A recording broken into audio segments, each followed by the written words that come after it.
વિડીયોમાં દેખાતા દ્રશ્યો કોઈ ફિલ્મની શૂટિંગના દ્રશ્યો નથી, પણ વાસ્તવિક દ્રશ્યો છે.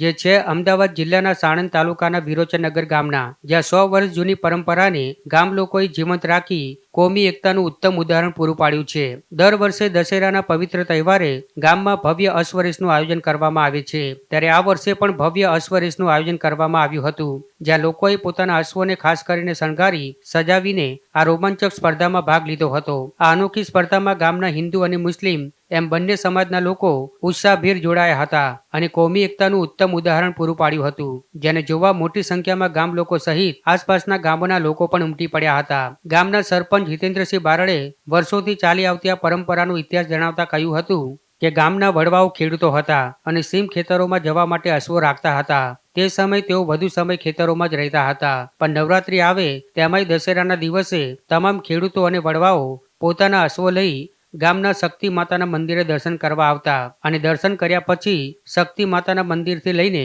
રામદેવ પીરના મંદિર સુધી આ અશ્વની રેસ લગાવવામાં આવતી અને રેસમાં જીતેલાઓને ઇનામો પણ આપવામાં આવતા હતા. પણ હવે ઇનામો અપાતા નથી, પણ વર્ષો જૂની અશ્વની રેસની પરંપરાને આજે પણ પૂરા ઉત્સાહ અને એકતા સાથે જાળવી રાખી છે. વિરોચનનગર ગામની આ અશ્વ રેસ માત્ર એક રમત નથી, પરંતુ તે ગામની ઐતિહાસિક ધરોહર, સામુદાયિક સૌહાર્દ અને સાંસ્કૃતિક વિરાસતનું પ્રતીક છે, તેમ સરપંચે જણાવ્યું હતું.